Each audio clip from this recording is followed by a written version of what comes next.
All right. Good evening, ladies and gentlemen, wherever you are joining us from. You are welcome once again to the Purpose and You Talk Show, and I'm yours truly, Mr. Purpose International, the founder of Purpose Discovery Academy, and we are live again with the Purpose and You Talk Show. And tonight we have popularly referred to as one of the finest screenplay writers in Nigeria's movie industry today. If you see her on the road or see her in the mall, you might not know that she's the brain and mind and the hands behind most of your favorite movies. But several years ago, she was in the industry, or should I say in the space where a lot of people today might admire and desire to be in, but she made her way out of that space. Today's title is From the Rat Race to the Smart Race. We're not trying to call anybody a rat, but there's just a terminology. When you are out of place in purpose, it is time to be in the rat race, and the rat race is characterized by normal things like go to school, get a job, pay your rent, and just continue that cycle. Get married to someone that you find attractive, and then life just becomes monotonous and boring, and there's really no greater meaning or purpose to life. We believe at the Purpose Discovery Academy that every human being is on this earth for a purpose, and that is one of the reasons why we are still very committed to preaching this message through various means. And tonight, I have the pleasure of hosting on our show tonight one of the finest writers. Some of you may have watched some of her movies. She's a co-founder at the company. I'm going to read her profile very shortly, but I would like you to please tell all your friends that a big fish is on the show tonight. Okay, maybe I should begin by reading her profile so that I give more room for people to join. My name is Mr. Purpose. If you're coming on this live show for the very first time, I'm a life purpose mastery coach, founder of the Purpose Discovery Academy that we started in 2011. So we've also been at this for a while. So our guest tonight is Mrs. Diche Enunwa. She is a dental surgeon turned screenwriter. I think I should bring her in, then I'll read her profile so that you can see the face of the person that I am talking about. So, Ma, I see that you have joined. Thank you. We wait for more people to join. So please, wherever you are joining us from, kindly put the name of your city in the comment section so that we will acknowledge your city. Okay, so while I'm waiting for her to come online, let me just continue with her profile. She is a dental surgeon turned screenwriter, a story consultant, and movie producer. She is the co-founder and creative director at Writers Inc. Concepts and AMVCA nominee and a recipient of the prestigious Eco Star Awards. To her credit, cinema movies such as When Love Happens.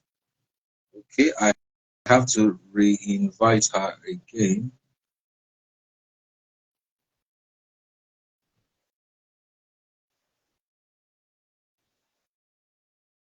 Oh, okay.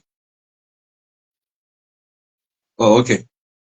So I've accepted your request. I'll just wait for her to come up live before I continue reading. Whoa! I've waited for such a long time to have this. Good evening, Ma. Good evening. Good evening. Thank you for accepting our invitation to share your story to inspire many who may be in the same season you were at many years ago. All right, so I have I have a question that it has been in my heart for a while. I've never ever seen you not looking this pretty. So what's the secret? Yes, Jesus is the secret, though. Because Jesus is I'm the definitely secret. not doing anything amazing. Ah, wow. Okay. Okay. So, how's your day been? How's your day been? Have you been writing? Were you writing scripts today? So today, no, actually. So today happens to be my husband and my first son's birthday. Birthday. Yes. Yes. Yes. I saw that. I So, saw that online. so I was chilling today. I was celebrating. They're not around, both of them, but I was celebrating on their behalf. By the weekend, All right. we'll all be together and we can celebrate together by the weekend. Oh yeah. So he's actually my I would say we're born in the same month. So my birthday was exactly 7 days ago, last week Thursday, which Oh. also dubbed as my wedding anniversary. Oh, yes, So yes. I saw that. I did. yeah, so people, please send this live video link to all your friends before we hit gear one and we begin to release a lot of nuggets that will transform your life. So please, I want to read her profile.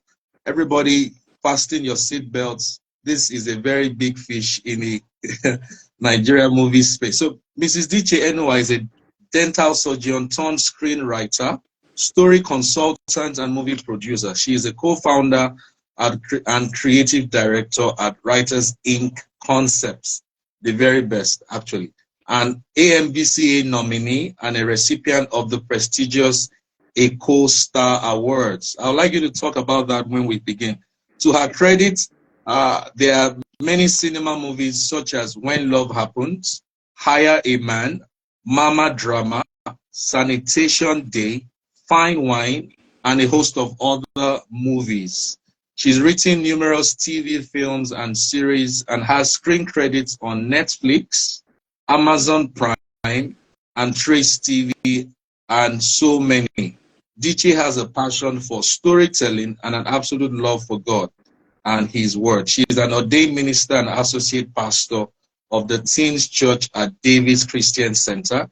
She is happily married, obviously, so you can see how she's shining and glowing. I'm married to her best friend of about 20 years and still counting, her husband, Mr. Diche Enunwa, whose birthday is today. If Yeah. your hands are not too busy, people, please just type happy birthday in the comment section to her husband. And together they have two amazing sons. Two of them I've had the privilege of teaching at some point in my life in children's church. Two amazing children who also reflect godly character. So, ladies and gentlemen, if your hands are not too busy from any part of the world, can we just put a clap Thank you. icon in the comment Thank you. section? Thank Thank you. you. Thank you for Thank having you. me. Thank Thank you. you. All right. I hope you So can let's hear just me get straight clearly. in. Yes. Oh, yes. Yes. Okay. Very clearly. Okay. Very clearly. So let's get right into it. Could you tell us about your childhood? Because the first day I saw you, I remember, was in 2010. First day I set eyes on you, and it was in the Edge Business School. Oh, okay. Interesting. Yeah. Interesting. And Okay. and every time I enter a room, I profile people immediately based on what I do today. And I just told myself, this woman is very cool, calm, collected, and calculated. What's she doing in a business school? Because I could just tell your temperament from the first day that you'll be somebody who is very reserved, won't like to be in front of the camera and all of that.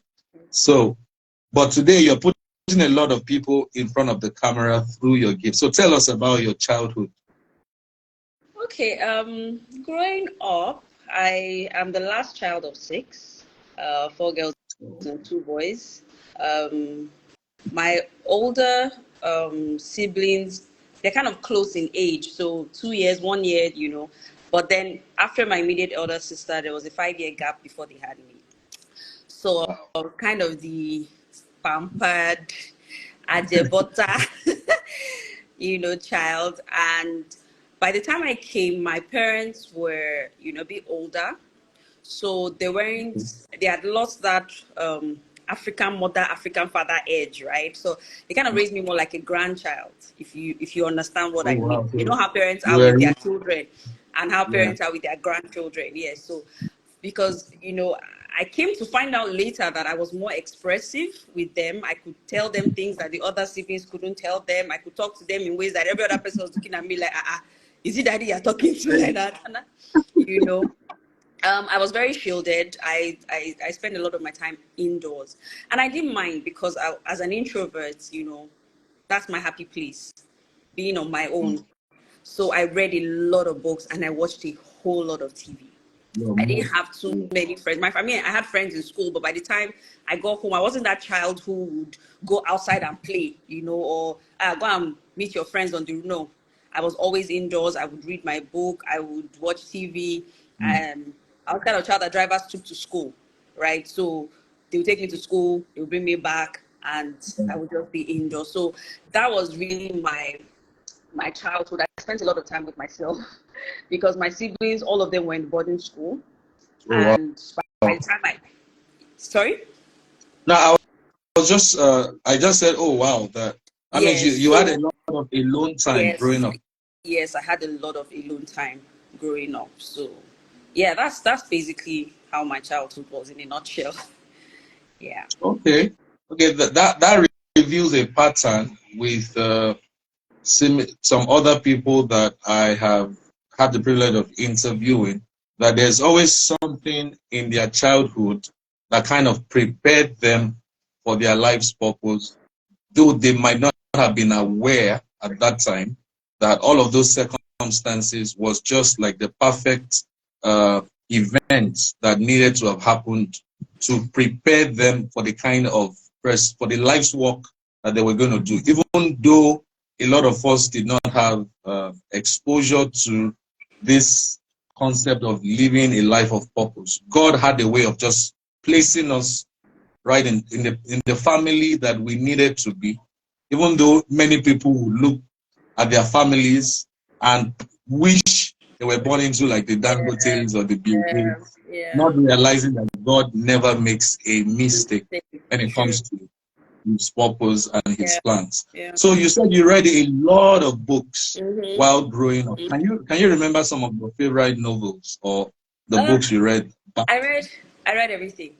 I read from comics like Archie's and Jughead and all that to the James Hadley Chase, the Daniel Steele's, the Sidney Franklin Sheldon's, Rivers. No, I didn't read France. Well, France Rivers wasn't really a popular staple at that time, especially for my age Okay. range. Um, I read a lot of in primary school it was the can I remember Sweet Valley High. Did Um, you read something summer some St. Clair's or yeah, something? There was this book, exactly. So I read all Mallory Towers, Sankers. I read Story all the Tower. series. Yes, I remember when I think I was in primary three, and I was reading a Sidney Sheldon book. And we went to the clinic. I already started wearing glasses. So went to the clinic. And then I remember the optician asking my dad, is this book not too much for her? Is this okay? My father was like, this one, she reads everything and she reads. I think they were really liberal in the way that they let me explore with books. I wasn't that child where they would say, let me see what you're reading. Let me see what you know. So I read everything. I read far and wide. I read newspapers. I read magazines. Hmm. I read everything that I could find, so yeah. Wow, wow. Now I see why you have such a rich vocabulary and why you have a rich reservoir of words in your mind, which is kind of very necessary for anyone who would be doing what you're Yeah. doing today. Oh, oh, Yes. okay. So please tell us about your educational history. I know that you turned out at some point as a dentist. So that means you followed the science path. Mm-hmm. So how did that happen? Was it influenced by your parents? Was it influenced by you looking up to maybe your sibling, maybe the sibling that you wanted to be like? Because since you were the last born, there are some families whereby the last born just looks at one's elder sibling and like, I would like to be like sister, or I would like to be like brother or something. So was it influenced by that, or was it a decision you took by yourself at that time? Okay, so it was quite interesting, the way that it happened. In fact, I had to sit down one day and actually think about that. How did this thing even happen, right? So, I think, I mean, nursery school, primary school, we did all that normal, and then secondary school. I remember they first put me in a boarding house in JS1, didn't work. It was the most horrible experience of my entire life. And I came back from school, and I told you that I was more expensive with my parents. I know that my older siblings probably had terrible experiences in boarding house, so when they came back they couldn't talk, so they took them back. I told my father, I said, I don't understand, how did you think I was going to these were my words exactly. I did not mince words. I said, how did you think I was going to survive in that school? I am not going back. And the man did not believe it. I told him I'm not going back. He said, I was trying to, he said, oh, now let's go and carry your load. I said, I'll tell you where the load is. You go and carry my load there. I am not going back. So the man went to bring my locker, bring everything. I didn't follow him. I jumped in the house. When he saw that this girl is not serious, he now ended up putting me in. I did the rest of my secondary school in Vianfala. So after in JS3, of course, my JSS result was good. I think I had all A's and 1B or something like that. And at the time, like you said, I was very precocious. So, the way that I talk, like you said, I had a lot of words. I was very well read. So I had knowledge about a lot of things. I could have conversations with my eldest brother, who was 12 years older than me, and we would talk about things, and I was, blasting my schoolwork and kind of making it look like it was easy. And then I was wearing glasses. So everybody just said, medical doctor. She's a doctor, science today. Look at her in her glasses. She's brilliant. She wears glasses. I mean, where else should she go, right? Wow. So I believed them that was the path. And in secondary school, there was kind of a rep with science class. They were the revered, they were the smart ones. They were like, if you're brilliant, people will be asking you, what are you doing in arts class? Because I had a couple of friends who were really brilliant but ended up in arts class, and we used to ask them, what are you doing there? Like, your brain can take science. What are you doing in art? As if there's a special brain required for science and art, right? So it just came naturally. And then, because even when I was in science class, I didn't, in quotes, struggle to them. It wasn't like I got there and started failing. I got there and I was still trying. So it seemed like, but there were signs that I should have noticed. So, for example, I was the only science student who absolutely loved literature and refused to drop it. So even in SSCE, I was one of the science students who did literature in SSCE, and I had an A1. Oh, you wrote literature in your WAEC examination? Yes, because I knew that it was an easy A for me. So why not? Because even I would have read the literature books for free. I would have read it even if I was not in science. I would have borrowed it from the science students and read it. Wow. Right? So I did literature. I had an A1. My English was A1. The other science courses were B, C, A, but I made it out, and SS3 came out.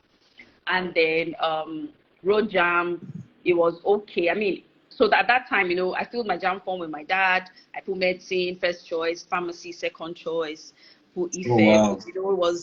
We both were on track. We both knew what we like in my head. My father was like, yes, write this ahead, do this. We sat down, we wrote it together. And then I didn't get, my cutoff for jam didn't meet medicine, but I didn't want to be at home. Like I said, I was always at home. My siblings, all of them had, my brother had even finished university. All of them, the other ones were in this university or that. In fact, everybody had finished university, actually. Except my elder brother, who was in medicine. He was the only one that was still in university. Every other person had finished because, 6 years. And it was in Ife, so there were a lot of strikes. He did it in 9 years. So Wow. Sorry? I remember that season that strike. Ah, If you go through a year in Nigeria and the schools don't go on strike, then that was not a normal I'm year. telling you, it was ridiculous. So he too was encouraging me because it was medicine in Ife, and he too was encouraging me, I can do it, let's go, you know. So my name didn't come out for medicine, and then I think it came out for one science, other science culture. But I really wanted to go. I was tired of being at home. I was tired of being that child who was always at home when everybody, my siblings had been in university. I couldn't wait. So I told my dad I was going to go. I was going to go and do the course like that. I think it was animal science or something like that. I was going to just go. So my dad was like, okay, no problem. Go. When you get there, write JAMB and GC again. So you're not just wasting time, right? So you try and get through again. So that was what I did. But at that time, I had some issues with my teeth. So I had gone to see a dentist. So my dad had taken me to go and see a dentist, and then we had fixed braces. I didn't tell them at the time that I was a bit scared of doing medicine. I did not scared. I just thought it was. I saw my brother, right? I saw the way he was reading. I saw the way he was doing. I saw you. It just seemed like a lot of stress. And if you know me, I'm soft life chick. So I was like, are you sure that hey, I want to live this life? Are you sure? Right? And then they were talking about. You watch movies now. They'll talk about you're on call. I was on call throughout the weekend. I'm on this crazy shit. Those crazy. I'm like, hey, is this me? Right? But so I met my dentist, and everybody was calling her Dr. Durosimieti, Dr. Durosimieti, Doctor. So I said, okay, she's a doctor. She's a dentist, but she's a doctor. And her clinic was in her house. So she lived upstairs, and her clinic was downstairs. So when we would come, they would call her. She would come from upstairs, And her clinic was in Dolphin Estate, so she, there was money, small, right? You see the car. She looked like somebody that was living the soft life. Yes. And they were still calling her doctor. So, it was so funny that the reason, the choice, I was making my choices, not really based on the fact that I wanted to be a doctor or anything, but it was a case of, okay, if everybody wants me to be a doctor, then I'm going to find the easiest possible doctor I can be. So I started talking to her. I started picking her brain, and I found out that she read dentistry, is a course in university, blah, blah, blah. Because then they just tell you medicine, pharmacy. I didn't even really know about that. So I started asking her, and I talking to her, and I said, okay, I think I want to be a dentist. She was like, are you sure? There's no money in it, so there's no. I said, no, I will do it. And then because of that, me and her really became very close, because she became sort of a mentor to me. In fact, she came for my wedding eventually. Wow. Yeah, we had a really good relationship, because even when I filled my JAMB form, I called her, I reached out to her, and during the process, year 1 year, she couldn't believe it. When I came and told her I'd entered, she was looking at me like, you really did this thing, Sha? I said yes. When I graduated, I told her, she couldn't believe it. So finally I wrote JAMB again. I put dentistry first and second choice. My father wanted me to do medicine, but I told him that is the same thing. Don't worry, they'll call me doctor, we'll be all right. Doctor is the end goal. Doctor is the end goal. So just to be sure that no story, I put it first and second choice, right? And then I got in on merit. So my name came out on merit. My father didn't have to go to give anybody wine. He didn't have to stroke. The list came out and my name was there, and they were like, okay, off you go, right? And so I went year 1, it was normal science, everything. By year 4, that was when I knew, without a shadow of doubt, that I have made the biggest mistake of my life. And I remember I went home so I think we had done like one exam or something, and I'd put in my whole life. I done, how, those medical exams can be. And we talked about, first of all, we started going to the clinic. Before it was just normal in class. So immediately I entered clinic, I knew I was in the wrong place. You know how you know that? Nah. Are you on the wrong What am I doing here? Please drop me. Exactly, I'm on the wrong bus. Drop me. I got home. I got back to my hostel, to my room, and I cried. And I started calling everybody. I called my mom, I called my sisters, I called my brothers. Everybody was petting me, trying now. You've already reached it's 400 levels. It's not as if you are failing. It's not as if you are doing it. You are just having a bad phase. My brother was like, oh, it happens once in a while. Even he too, when he was in medicine, there were some days he felt like, it will pass, it will this, it will that. I told them, in my mind, I said, this is not the type that passes, but okay, if you people say so. I was so depressed that particular season, and it was in my year 4. I just think, like, I just felt like, no, I don't want to live this life. I don't want to. In fact, I had minor panic attacks just thinking, this is what I'm going to do for the rest of my life. Like, I would just be going to clinic every day for the rest. No way. This cannot be me. I would look at this, the residents then, the doctors that were already working in the clinic, the consultants, and I'm like, no, this is not my life. This is not my life. No way. But everybody was like, you're already in front of them. If it's a 4-year course, you're practically graduating. Are you a joker? What do you want to do? And they gave me the impression that there was no choice. Literally. Wow. At that time, everybody gave me the impression that you can't go back. You can't change now. You can't waste it now. So I finished. I talked it up, like they said. I wiped my tears. I joined the study group. Some of my friends that are still my friends till now. I left my friends that were playing and laughing. I joined there. I said, if we're going to graduate, then we have to graduate well. So I joined the study group. I gave it my all and then eventually graduated. But I wasn't over the top. I wasn't excited. In fact, I didn't tell my parents my graduation. I told them after, like, I just came home. I collected they didn't come for my graduation. I just felt like, okay, they're not really young. Like I said, my parents were a bit on the older side. So by the time I graduated, they were already kind of old. I didn't feel like to stress them to start traveling away to be. To show you that I wasn't excited. Like, it wasn't a big. I just felt. We're not excited about your own graduation. Wow. Like, well, it's not a big deal, Jade. It'll be all right. So my mother took her a while to forgive me, but I was like, Mom, I don't want to stress you guys. Like, what was the big deal? I just wore one cloth like this when I collected the certificate, entered bus and other people were doing canopy, doing this. How celebration.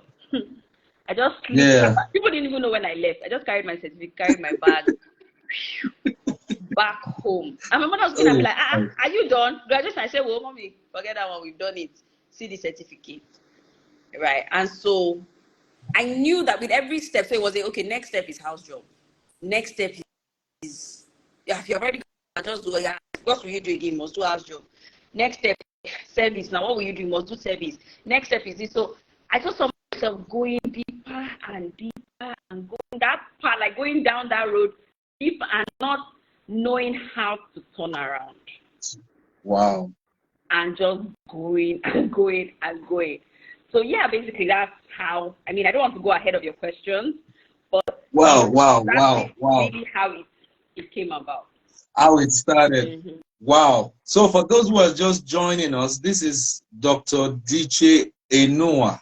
Formerly, she was a dentist, and she got on that narrow path because she just did not know that there was something bigger and way better for her, which is called finding God's purpose. And that path is usually called the rat race. The rat is a rodent that comes out majorly at night.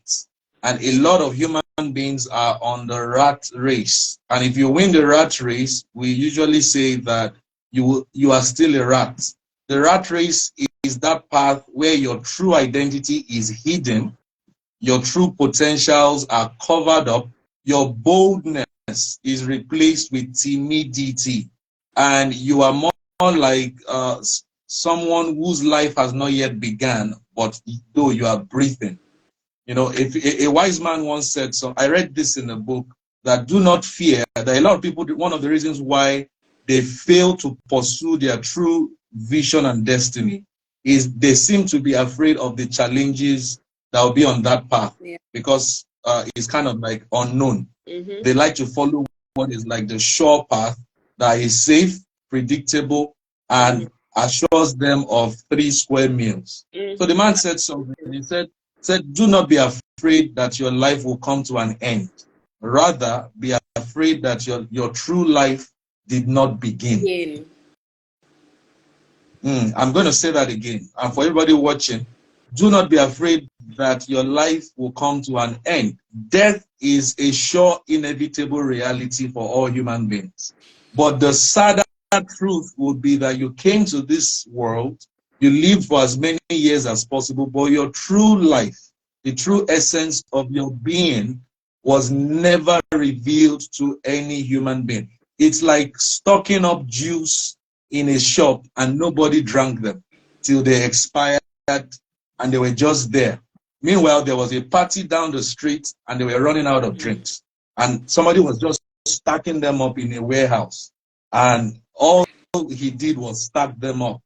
So this talk show is not just for us to feel good or feel inspired for the listeners. It's for us to take the wisdom and principles that all these stars we bring on this show are sharing, and then you do something with your own life, something in the area of your purpose. So I want to get into some deeper places now.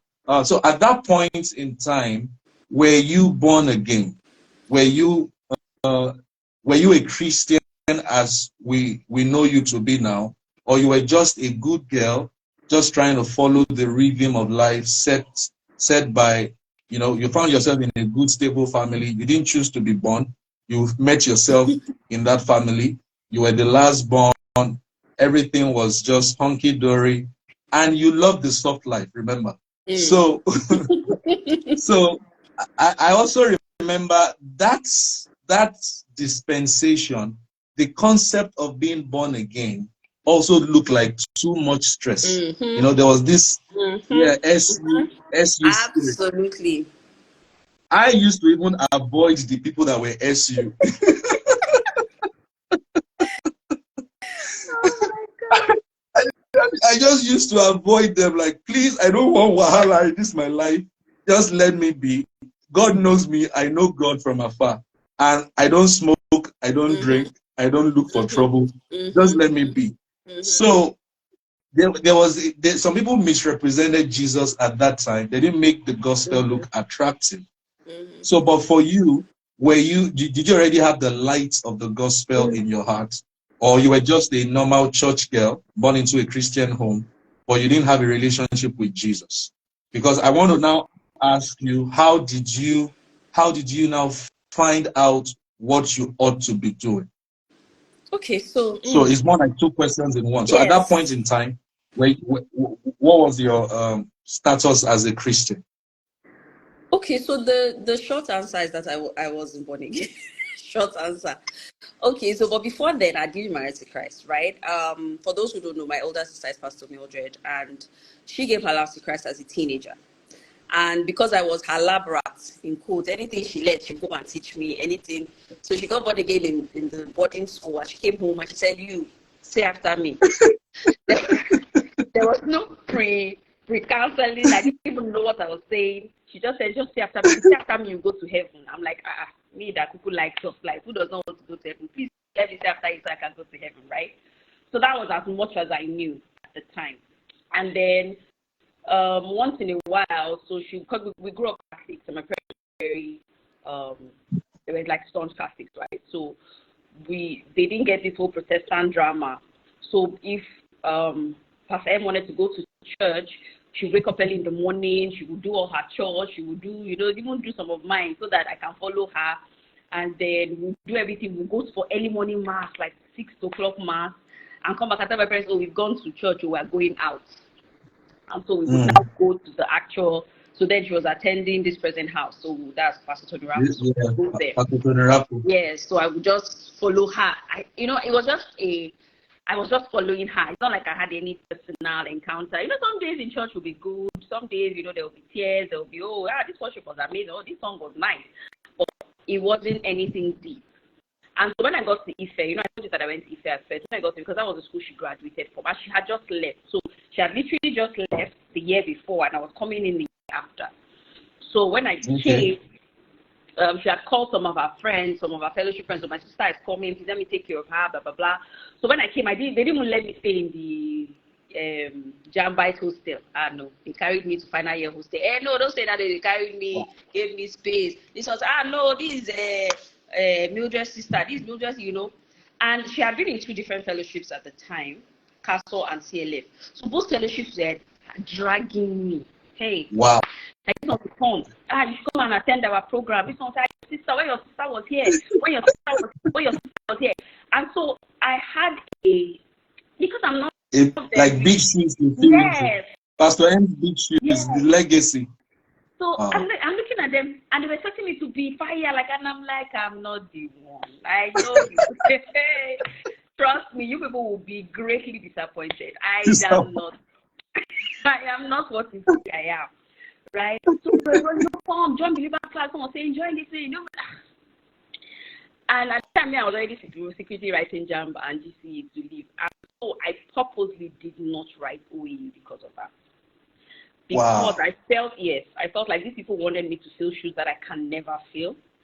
I am not enough. I'm not it. I can't live this life. I cannot be teaching, because I'm sure I can't remember what they said she was doing, whether she was teaching in their leaders academy, I'm sure something. I'm like, no. So I wrote Uniben, first and second choice. I mean, Uniben and Suka or something. I ran away from my dear life. I didn't even tell anybody that I did not write. And both you and you look like her, so you can't even lie that I'm not her sister. You can't do what Peter did to deny Jesus, that I don't know him. I could not, and they were taking care of me too. So to an extent, I couldn't revolt too much, because they were sending me food. This one will bring food, this one will do this. Wow. So I thought I had to be okay. Let me. Already giving you offering and honorarium. Yeah, because it was also a testament to the fact that she blessed a lot of lives while she was in school. Lives, yeah. A lot of people wanted to repay her back through me. Wow. But it was just a lot, and I couldn't deal, so I ran away. And so I got to Uniben, and I told myself, I am not doing any of that. I am doing, because I'm also not a people person. I'm not very, I'm learning, because God is helping me, the Holy Spirit is helping me, and church is helping me. But I told you that I grew up alone a lot. People come in, I'll just hear somebody say, Diche, they're looking for you. I'm like, who knows me? Who do they say, from fellowship? They actually came to check up on me. And I didn't do this thing. Why are you checking up on me? Why are you looking for me? Leave me alone. That's how I felt. Like, leave me, I'm okay. Do you get ahead? So I ran away, and then when I got to Uniben, I'm like, I don't want to do any of that. I'll go to Catholic church when I can. If I have the time, if rain is not falling, if it's not inconvenient, then I will go and do 1 hour. Because Catholic church, nobody is following you up. Nobody has your time. You do your 1 hour service, I be mass, and you leave. And, that was it. And thankfully, because, like I said, I'm also an introvert, that helped. So things like going to clubs, things like going to parties, things like making unnecessary friends, I didn't do any of that. So that kind of kept me on. It's not part of what interests you. Exactly. So they say they're going to club. I'm like, just go somewhere, smoke. And they are sweating, and they're done. Like, it was everything I didn't like. I didn't understand how it was fun. Loud music, smoke, sweat, people shower. What was the fun in this? Alcohol is not sweet. I didn't understand it. Why are you drinking this thing? It is peer pressure. You cannot tell me you really like this thing. It's not nice now, So those were some of the things that. I did not get into trouble because I was born again, or I was a child of God, It was just me not wanting to be stressed. Makeup did not even support having that kind of Exactly. When I read the Tim LaHaye's book on personalities, he said why you have to really. Yeah, so the phlegmatic is the temperament that seems born again even before they are, because until you now really stay with them or meet them and see some of their other sides, like being selfish and all that. But on the general average, because they will not fight, they will not stress, they will not plan for ahead. So that was me. I'm not just stay in my room, mind my business, go from class, go home and sleep. What are we doing outside at 10 p.m.? I can't understand it. And I was very conservative. So why do you have dress? Hair clothes. I was shy. So all those things helped to not, and then early on in university, I met my husband, and he also is a very moral person. I mean, he was already a moral person at the time, so it also helped me a lot. Sometimes if I want to say, "Well, I think this school is not safe. Go inside your room," So those were some of the things that helped just keep me sane so I could read my book and come out, because that's those that went there know.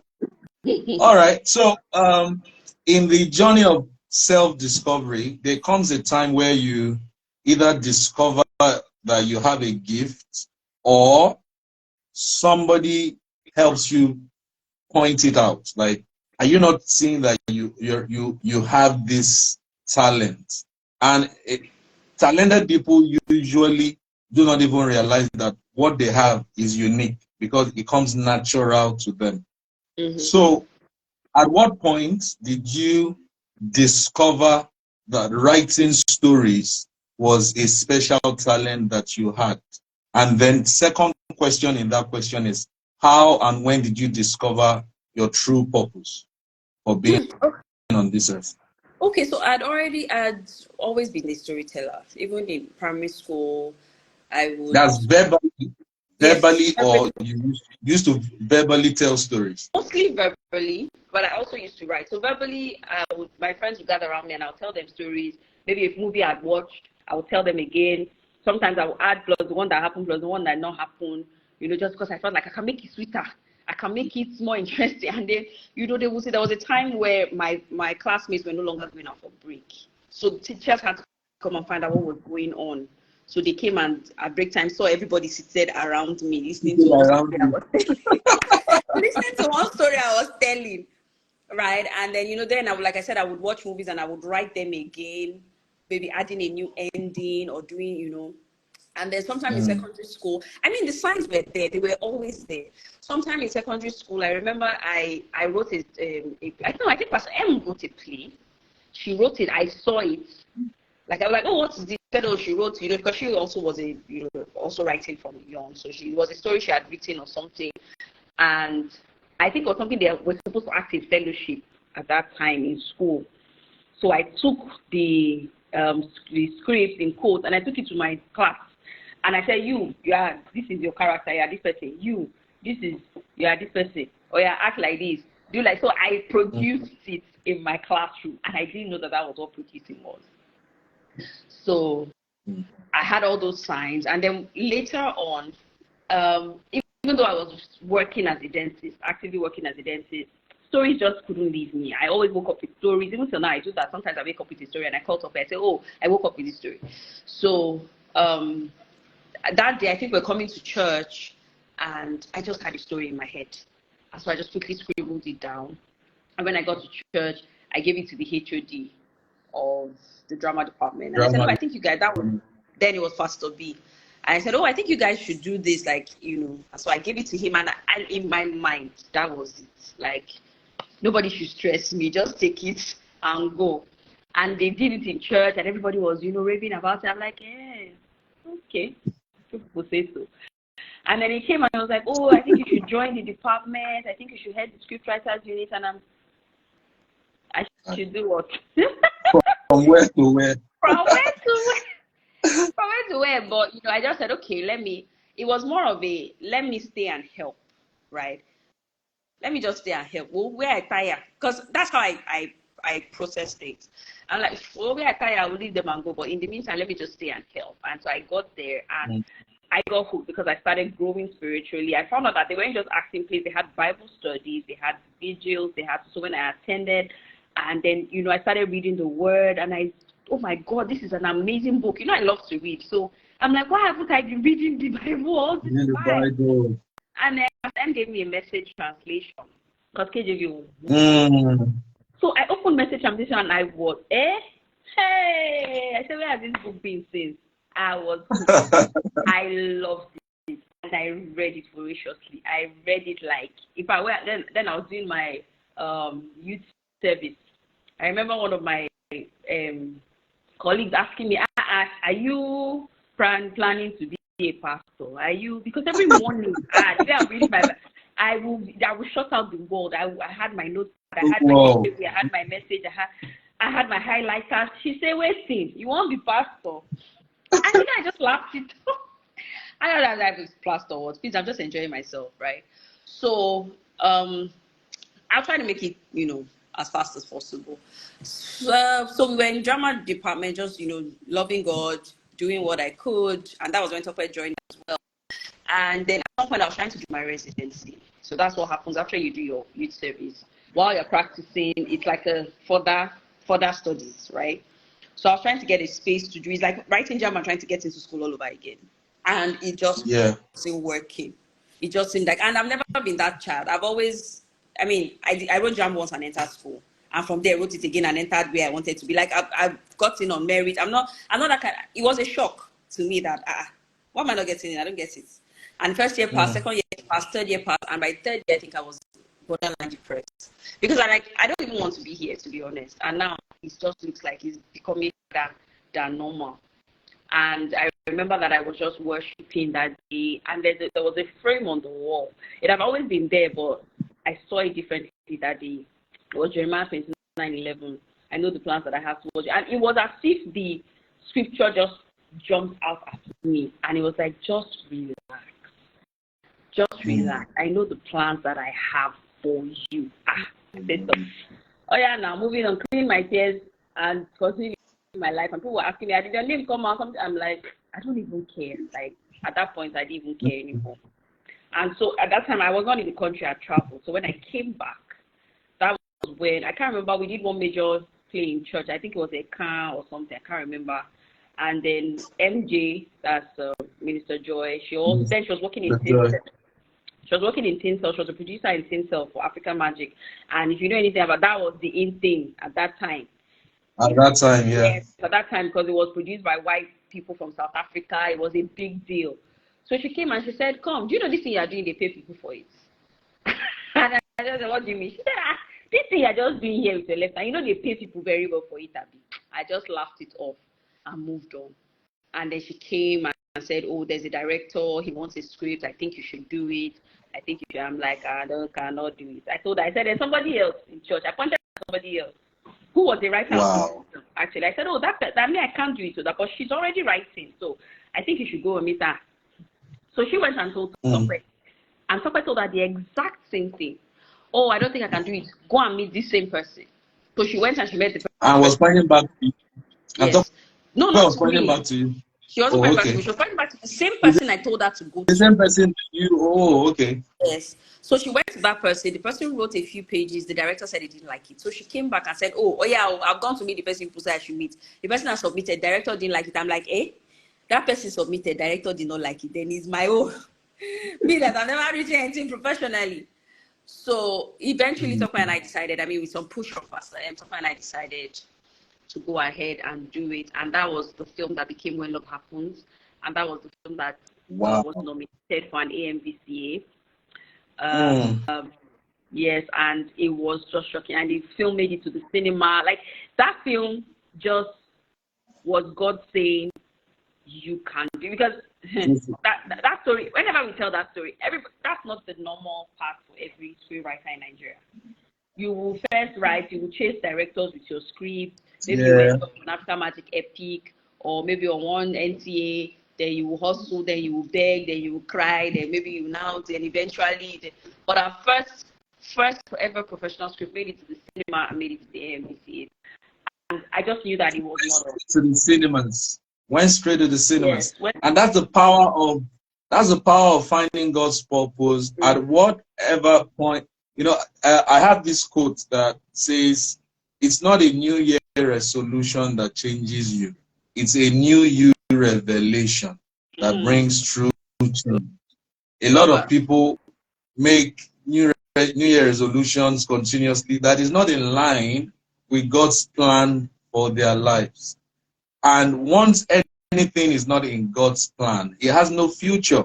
No matter how great it is, no matter how lofty or no matter how packaged it looks, there is such a power in discovering God's original intention for any human being. It could even look at the woman who went to the White House making moi. Exactly. Yes. So it's the mystery of finding the master's master plan. So anybody watching this, this is the Purpose and You talk show. I have the joy and privilege of listening to the master storyteller herself. She's the co-founder at Writers Inc. Concepts, an award-winning screenplay, movie producing company. They write stories, but now they also produce fantastic stories. Writers Inc. Look them up on YouTube, Writers Inc. Concepts. On Instagram, Writers Inc. Concepts. She has a co-founder. Her name is Temitope Bolade Akimbode. She was also on this show a couple of months ago. So this is Mrs. Diche Enunwa. She's the younger sister to Pastor Mildred, the global phenomenal Pastor Mildred, and she's also my pastor. If you are in the UK, any part of the UK, the Love, Dating and Marriage UK tour is kicking off tomorrow, firstly with the International Family Life Practitioners Conference. Then from Saturday, the LDM tour will begin, I think from, I'm not very sure now, I think from London, somewhere in London. Mm-hmm. Just go to Kingsley PST on Instagram or LDM with PK. Just get your tickets. That's the first thing I want to say. The second thing I want to say is all the movies that you have not seen, written by this great woman and her partner, if you have not seen them, you need to quickly. When Love Happens is a beautiful love story.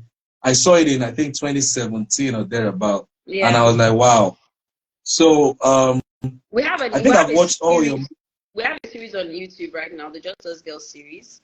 So okay, yes. I'm going to talk about that. So the latest, hottest work that they are the minds and hands behind it is showing currently on YouTube. Just Us Girls. Yeah. Just type in Just Us Girls on YouTube. Beautiful story. You will laugh. You might be annoyed by some characters. You know, you'll be wondering, is this girl not using her brain? But it was all intended to provoke all those emotions in you, the viewers. Now, I've always been wondering, you were practicing dentistry. Mm-hmm. You were making money. Mm-hmm. You were being paid at least a salary. Mm-hmm. And you would have been some people's prayer points, like, oh, look at this fine woman. Yeah. She's married. She's a doctor. Mm-hmm. And then you resigned as a doctor. So I want you to tell the viewers what led, definitely we know what led to it, but how did you make that decision? Then how long had you been a dentist? Then did you have to get, what was your husband's reaction to your decision to quit? Was he against it? Did he support it?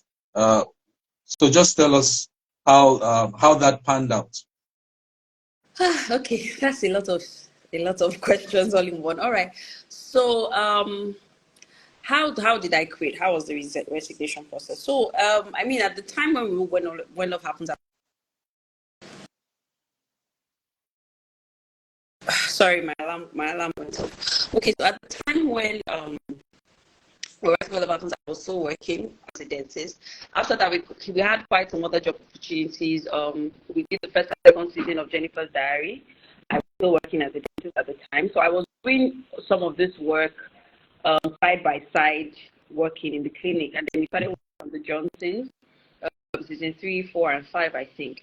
So I think it was when we were working on season 3, it became a bit hectic because for Johnson's, there was a delivery, you had to deliver because it was every week without fail. Every day, rather. Yeah, at a particular time. I think it was every day, Monday to Friday. And so there were deliverables, like, you have to deliver your script, And at that time, so I was still working at the clinic, and I had a really good relationship with my boss, which is one of the things that I really try to do in life generally, is have good relationships. I'm really big on that. You see, I don't have too many people in my life. I don't get close to too many people. But when I do, I always like for the relationship to remain. Like, you don't hear, oh, this, she slammed it, burnt the bridge. It's very right. which is why I don't invest in many relationships. So the ones I invest in, Yeah. I try as much as possible to do They make you work well. Yes. So I was working there, and I know that in the morning we used to have devotion. In the morning we would pray for patients to come and all of that. And then while I'm working, so I would go into the office, I would be typing, I'm trying to work on a script, and then they'll come and tell me, oh, Dr. Enunwa, there's a patient. And I would have this, moment, like, Wow. I'm coming, So I was getting a bit irritable. I was getting Irritated. Yes, as if I wish these patients weren't coming. And at some point I had to check myself, and I said, this is somebody's business. You can't pray one thing in the morning, oh, patients come, blah blah blah blah blah, and then the patients come and you are getting iffy or getting upset. Or upset is a big word, but you know what I mean. So I told myself, I said, you have to live well. Like, you can't be doing this in somebody. You're not like it if this was your business and somebody is doing this and somebody is wishing subconsciously that patients don't come. So the day that patients don't come, I'm like, that was a great day. Like, I got work done. I'm happy. Wow. So I had to, I checked myself and I said, no, you can't do this. You can't stay in somebody's business. And with this mindset, it's time for you to go. So I had a conversation with her, and I told her that, I felt it was time for me to go. Because she knew that I was writing on the side. She was one of my biggest fans. She would come for, she had watched When Love Happens. She had watched, she was really one of my fans. And when I told her, she was like, oh, but your boss at that time. Yes. Your boss at that time. Yes. Oh, so she she knew that you had started writing while you were still working for her. Yes, I didn't hide it. I told her, I told her when we had an AMBCA, she watched it, she was over the moon, she was so excited for me. She kept on saying, if I have a premiere invite her, we'll fight, So, but that was also because I was delivering on my job. So at the point that I felt like my delivery on the job would start to get affected, and of course, that would affect the relationship, no doubt about that. So I told her that I had to go, and then she was like, no, just find a way, don't do, but you're already doing something. I said, because I already knew what was going on in my heart, and I'm very careful to check my heart with things like that. I said, no, don't worry. She was like, okay, come in a few days. So I weaned it off. So I would come in a few days, maybe 2 days, 3 days, and then not come. And then after a while, I just told her, you know what, I think we should just forget about it, like, because now I'm having to go for script conferences, I'm having to go for stuff like that. I'm away for like a week, 2 weeks, so this can't work anymore. So, and we still have a good relationship. At some point, she had to travel to go and have her baby. She called me. She was like, okay, can you stay in the clinic I have to be away for 3-4 months. Can you help me?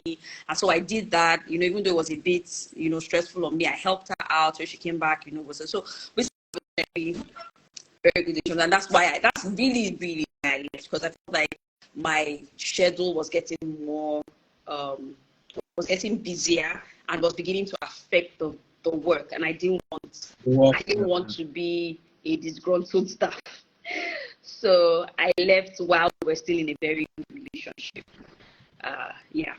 And sometimes last year I think I went there and they went on, they kept on saying, oh, this is the Dr. Enunwa, this is, and I'm like, the Dr. Enunwa that did what, please? Because I met new doctors there. So they were like, oh, they've heard so much about me. I'm like, what did I do, right? So, basically kept the relationship good.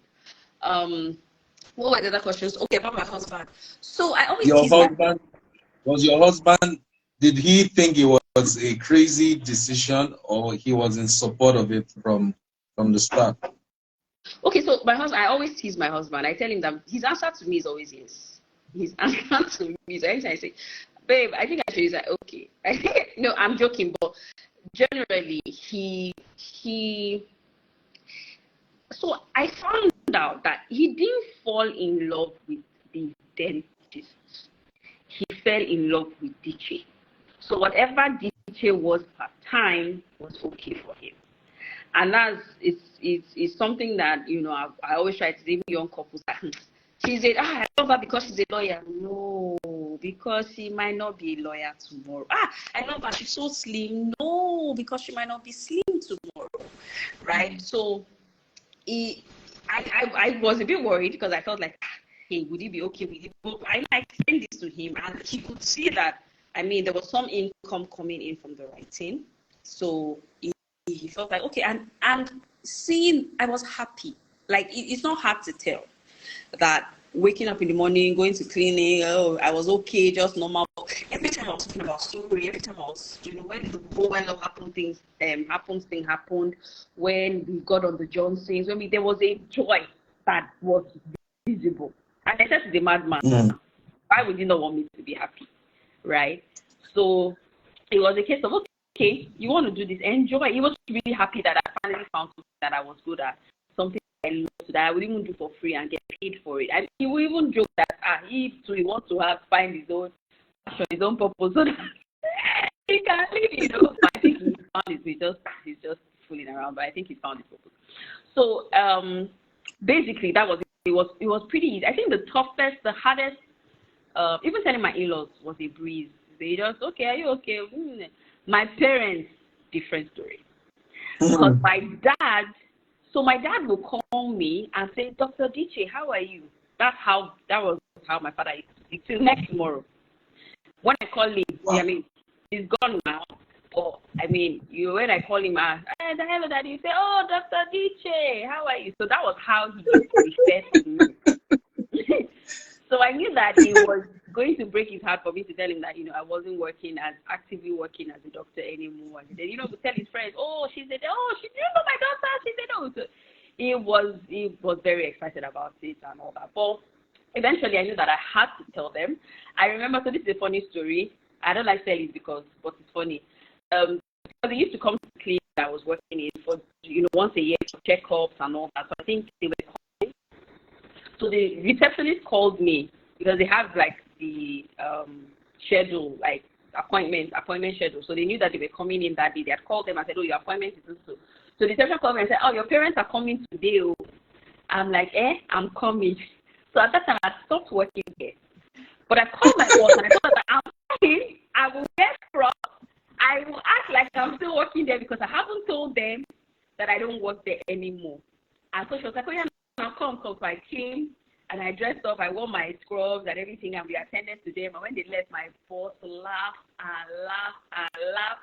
And said, well, you must have heard it. Look at this old woman. I'm like, well, they are elderly. I just was like, let my father not have an attack on top of my matter. I said, well, I will tell them later. At some point, my husband said, you just need to tell them and let them just know. So I told my dad, and my dad was just quietly listening, didn't say anything. So I told him that I was writing on the Johnsons, that he would see my name on the Johnsons. So I told them when to watch. I put it in watch, and then when they finished, end credits, and my father looked at me and said, why didn't you tell them that they should write Dr. Diche?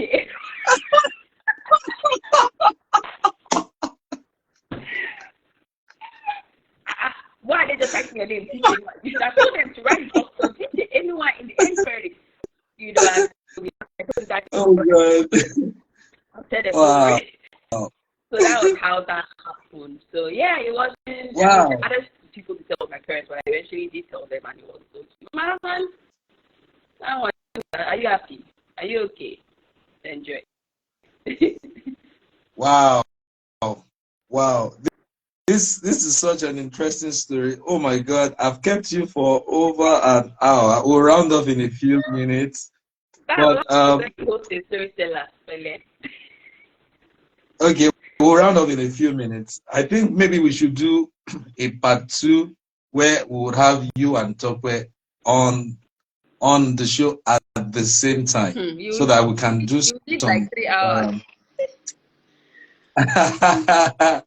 Or maybe we should just turn that into a podcast or something. So, big ups to your hubby. Thank you so much, sir, for supporting her and releasing her fully into her true destiny, her true identity.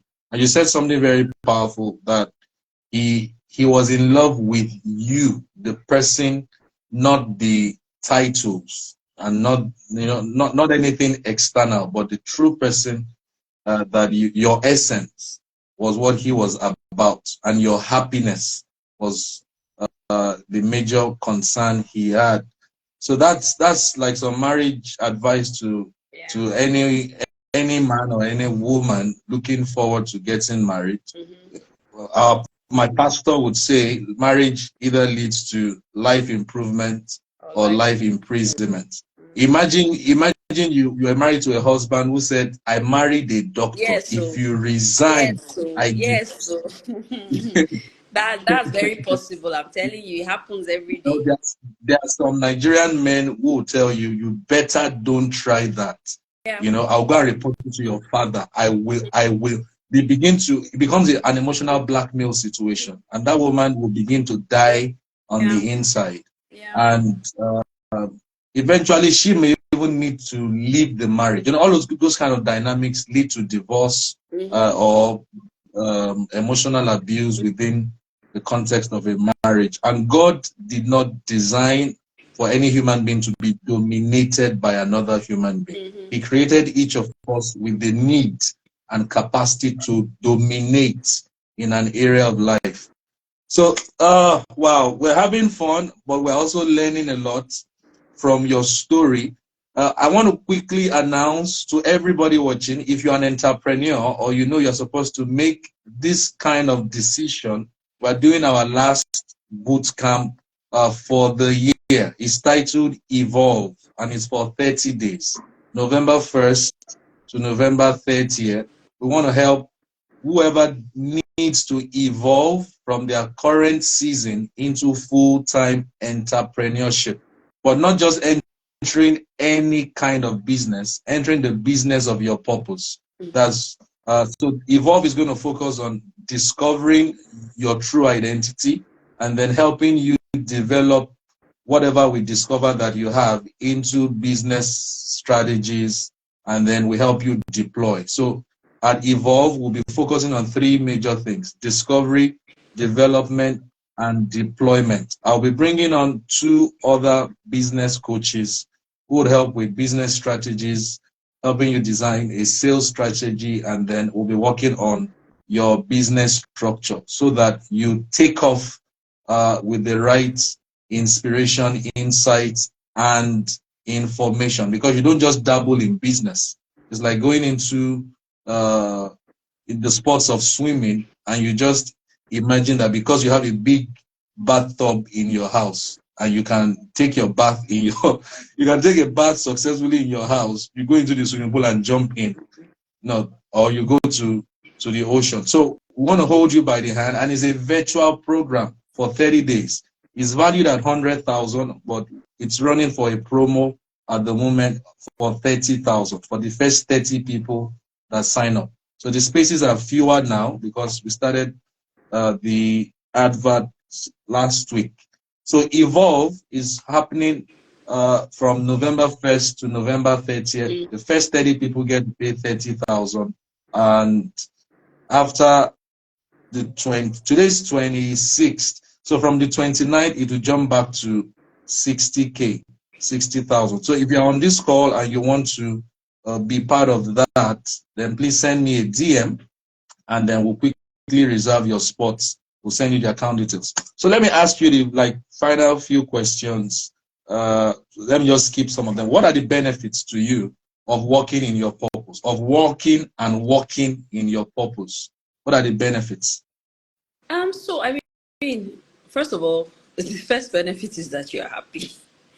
You're happy because one of the things that I found about being passionate about something, or something being your purpose, is that it comes easy to you. It's something that you would even do without being paid and be happy to do it. So imagine that you're doing it and you are being paid to do it. I mean, that's the life to live.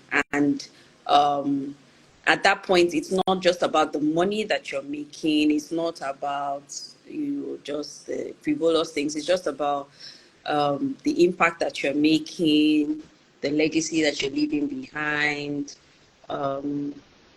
Yeah, just stuff like that. It's rewarding. It's rewarding, and then just knowing that you are in the place that God wants you to be is it's a shalom situation, right? You're just at peace. Nothing It's nothing, missing, yeah, nothing nothing broken. missing, nothing broken, are not afraid that one, even if you have down times, or you have times where it seems like, oh, it's not, maybe if you were like a business, I mean, maybe the clients are not coming enough, or maybe you're working on something artistic and it just seems to not be flowing at the time, or just, whatever the challenge may be, you still know, right, that you are still in the right place. I don't know how to explain it. You still know that it's not unto death, as it were, right? Because you are in the right place.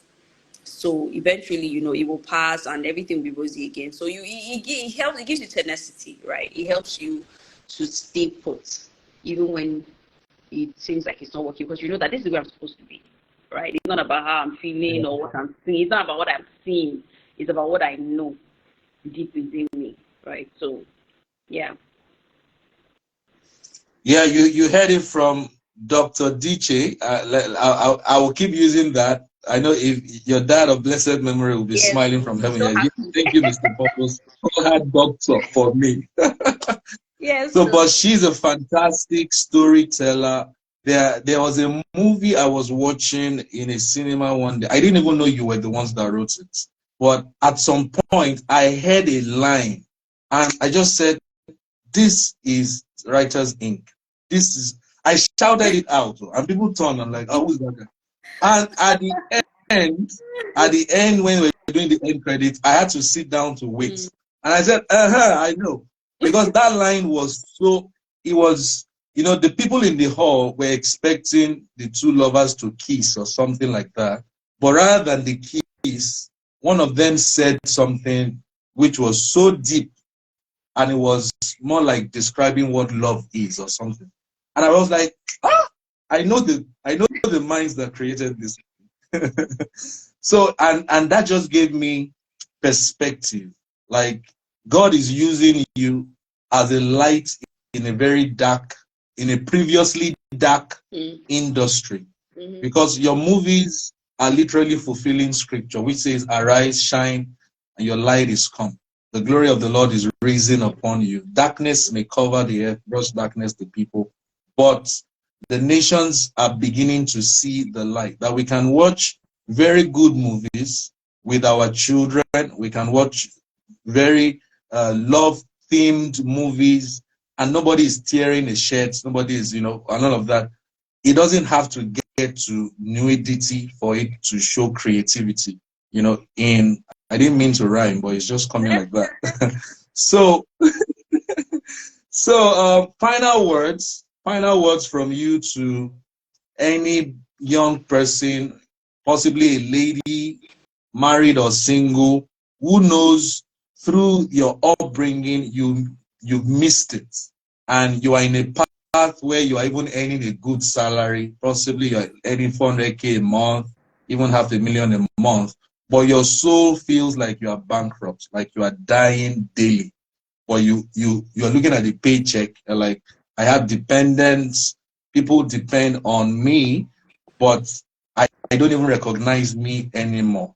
What's your advice to such an individual watching this video now? Okay, so I think that the first thing would be to be true. Tell yourself the truth, right? Tell yourself the truth. A lot of times we're in denial. We feel like, because everybody's telling you this thing is working, this thing is working. You know that it's not working. But what will people say, right? Hey, I've come too far, or where will I start the shame? First agree that you have, because I knew when I told myself the truth. I told myself the 400 level dentistry that Diche, you have missed it. Like, me and you, we know. Then now God said, let us, all of us, me, body, soul, and spirit, we know that we have missed it. This is not where I'm supposed to be, right? So even when I was still, going at it 500 level, 600 level, I still knew. I wasn't now telling myself that, I just knew that you're just doing this because everybody's saying you should do it. You know that you're not supposed to be here. So I first had that conversation with myself, and I first told myself the truth and came to terms with it. And it was like, okay, fear now. From here, where? Right?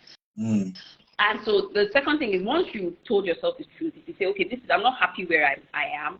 And to be fair, there's no job that is bad. There's no, I mean, somebody saying, oh, but I'm a dentist and I enjoy it. Yes, because I also have people in my class who are doing great things. I have one particular friend. I tell her every day, dentistry is your calling. It's your passion. This is why you are here on this earth. And I think that you should even teach it. I think that you should take it to PhD level. I think that you should be a lecturer. So we had so there's some people that and she was one of my study partners. I talked to this girl like glue. That's how I came out to flying colors, right? So there's some people in every sphere, there's some people that this is where they should be. So it might not just be you, right? So be okay with that, own it. And then once you told yourself the truth, there is nowhere that you are that you cannot make it into. There's nowhere. Don't let anybody lie to you. They lied to me, and I believed that lie for another 7 years before I turned around. Wow. So and then, at that point, it even seemed like it would have been easier if I had done it when I wanted to do it, but I still did it, right? So you need to tell yourself that it's never too late. It's never too late. If you want to make that U-turn. Yes, it's never too late to make that U-turn. But then I would also advise that do it. Don't. It's not I didn't make that decision like once. I didn't wake up one morning and say, you know what, I've resigned, even when I hadn't started writing. So I started writing even though I was still working as a dentist. I was honing my craft. I was taking trainings. I was doing all those things on the side while I was still working as a dentist. I didn't make the mistake of throwing this one totally away and then now trying to. Yes. So I learned, it's like learning, first learn how to swim, be taking classes, be learning, be swimming small, be practicing. Then when you know that, okay, I don't need floater again, then you can now throw the floater away and start swimming properly. But that job that you're doing at this moment might still be a floater that you need to keep you afloat. Now I'm rhyming like Mr. Popo. Keep you afloat while you are figuring out the purpose and the path that you're really supposed to take. And then prayer. There is nothing like prayer. I mean, I don't even want to say prayer, because when God spoke to me, I wasn't even praying. I was just worshiping him. I was worshiping, I was crying, I was just tired. Really, it was just a bad day. I didn't even have the words. I didn't even know what I was praying for, to be honest. I was just not happy.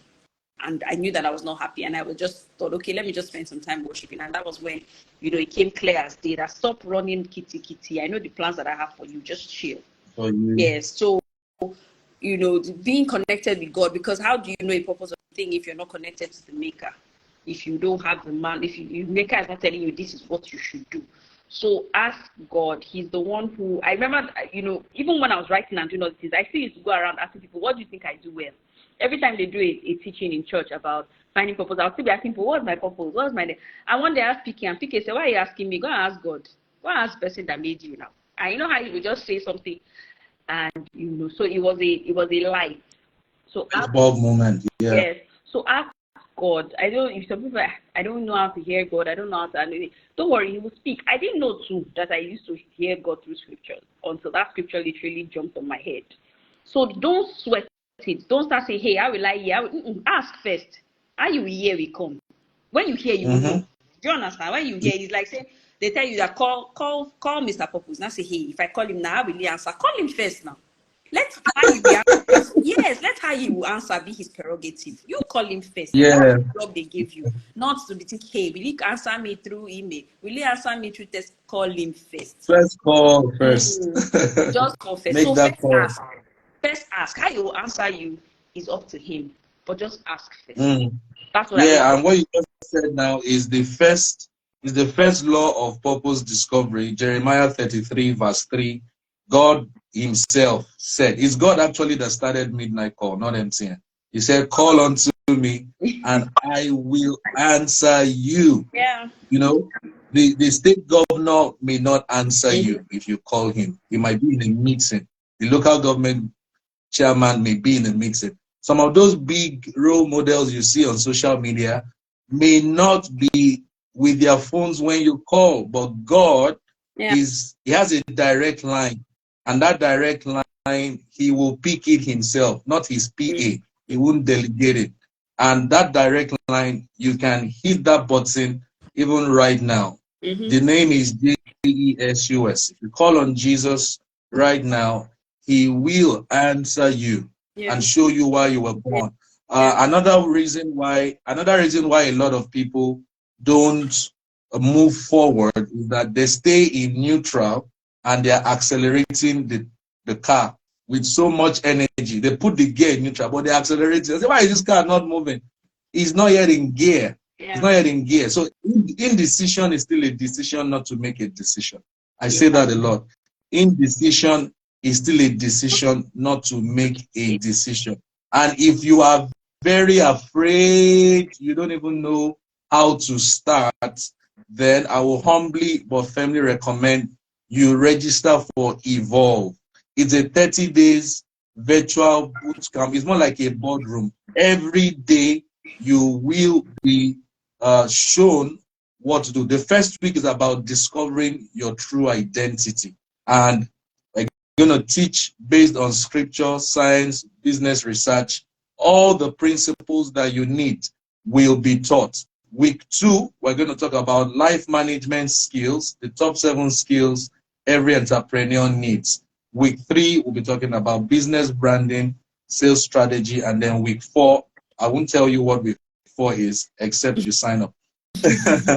So those who are watching this, if you have any question for our guest, if you want to put it in the comment section, please quickly put it.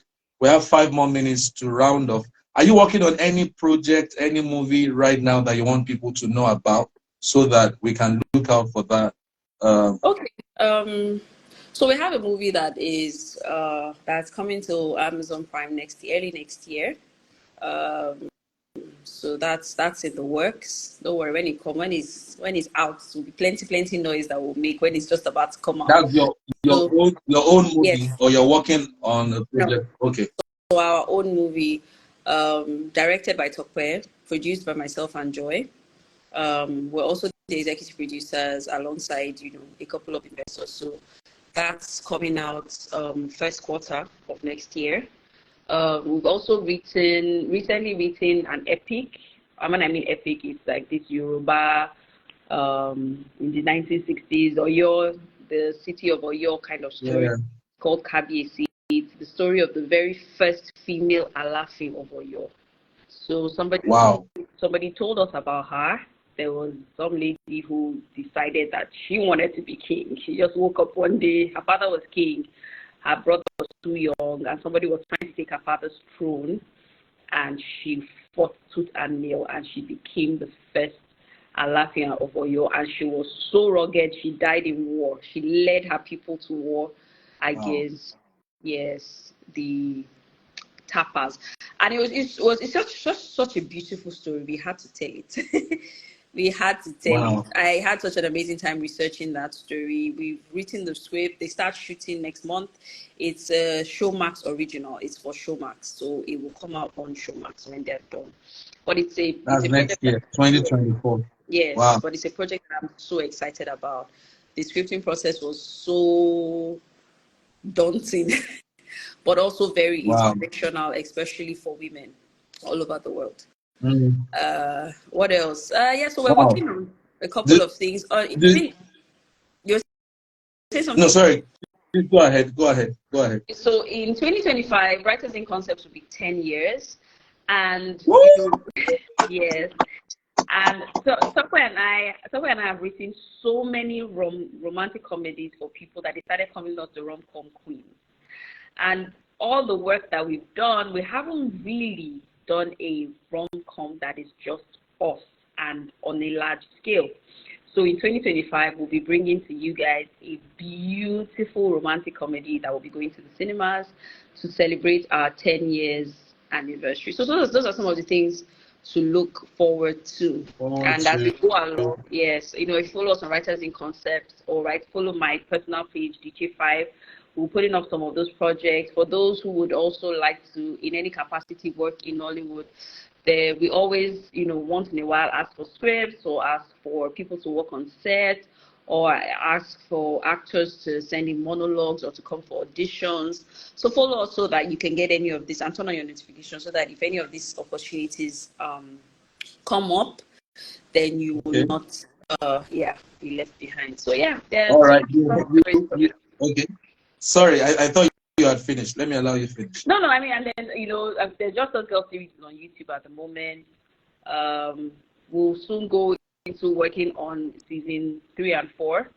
By next Okay. year we'll start shooting that. So it's an exciting one.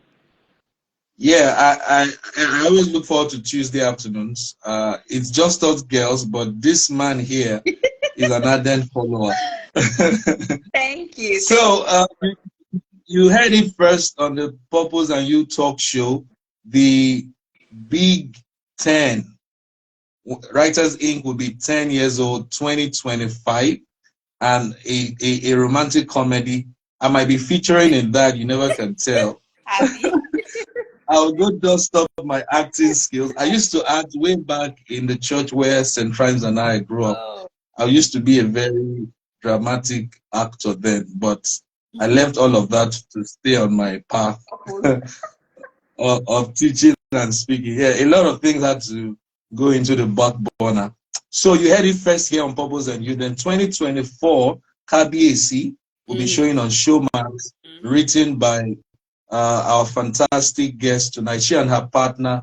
And we can't talk about your business practice tonight because of time. Yeah.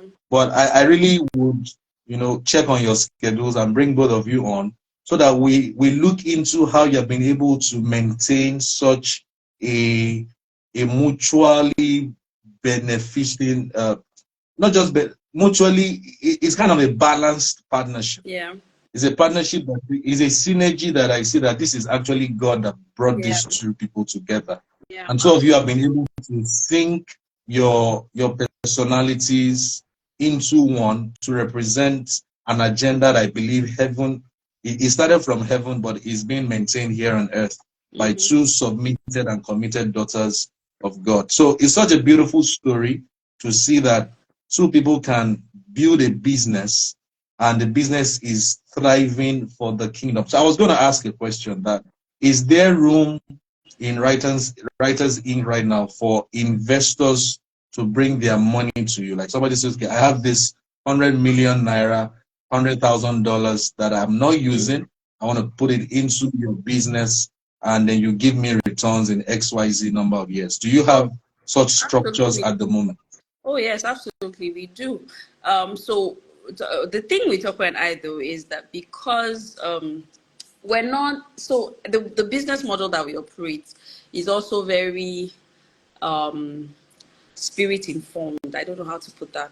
So even though we're open to investors, we're also very picky. Careful. Yes. Yeah. We're very picky about the people that we, end up doing business with. So yes, we are open to that. Anyone who's interested in investing can have that conversation with us. Will it become a reality? Only the Holy Spirit will let us know. But we can start the conversation, definitely. We have had investors. So this is not the first time.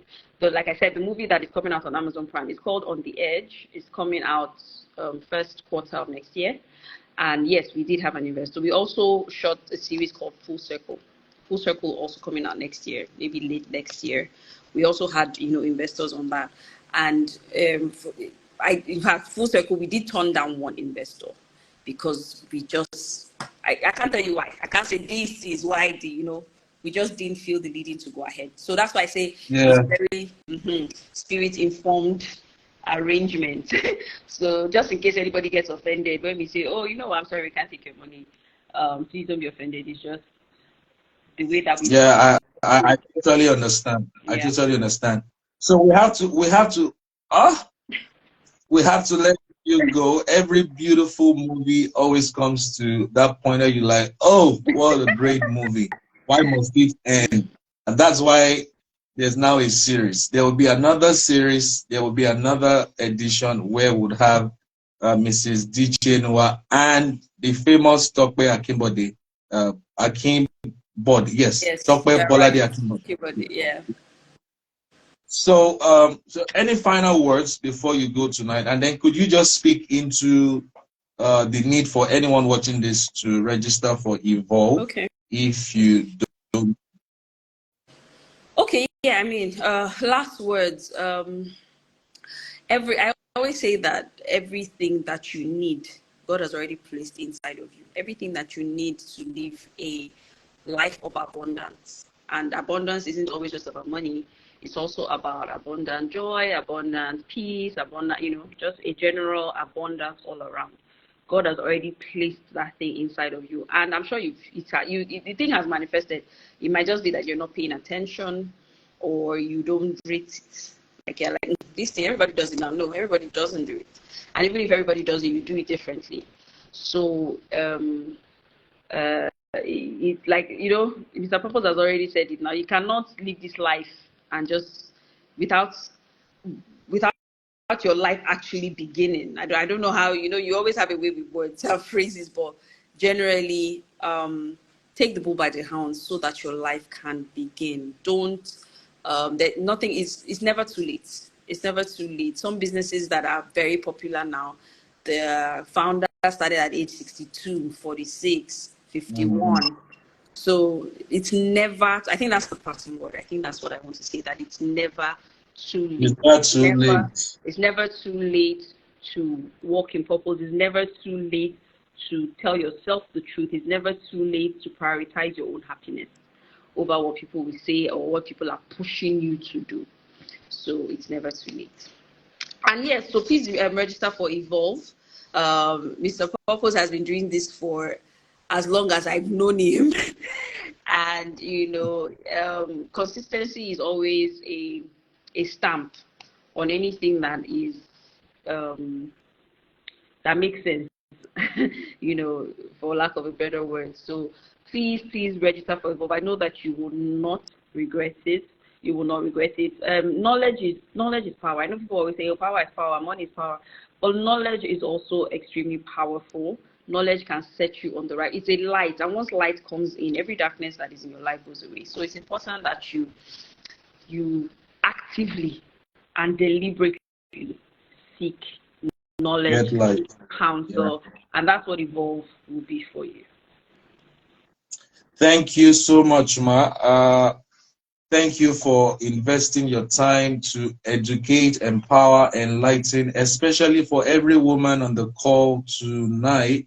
I have a special passion to empower women, especially Nigerian African women, to do business from the place of self-discovery, to be the best that they can be. And this Wow Man conference that just ended in September, just represented a part of one of the assignments I believe I have. So when I see you, when I see Tokwe, when I see Pastor Mildred, when I see my wife, doing things, when I see women thriving in their place of grace, it just makes me, it makes me very happy to see that. And we are proud of you. We keep praying for you. Thank you. I believe someday we'll come invest in what you do in the way we can. Not only money, maybe we'll buy equipment and say, this is our seed to writers. Just to see. Thank you so So, much. ladies and gentlemen, we have to let her go. Today is her husband's birthday. So that I know there might be cake or jollof rice or fried rice somewhere. Let's let her go. Next week, the Purpose and You Talk Show will be back. And next week, we have J. Clef. If you don't know who Minister J. Clef is, just make sure you don't miss the show next week. Mr. J. Clef and I will be talking about purpose, music, and spirituality next week, Thursday.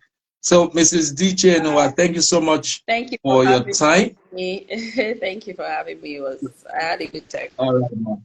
So, you heard her story from how she moved from the rat race to the smart race. The purpose, the path of purpose is the path where you get paid for what you were made to do. That's such a smart way to live. You get paid for what you were made to do and what you were made to be. If you are yet to find your true purpose, then you need to register for our last boot camp for the year. It's a virtual program. You can register from any part of the world. It's titled Evolve. It's for entrepreneurs. There's a problem with your name on it, and that is why you should go into entrepreneurship, because you have the inbuilt solution for it.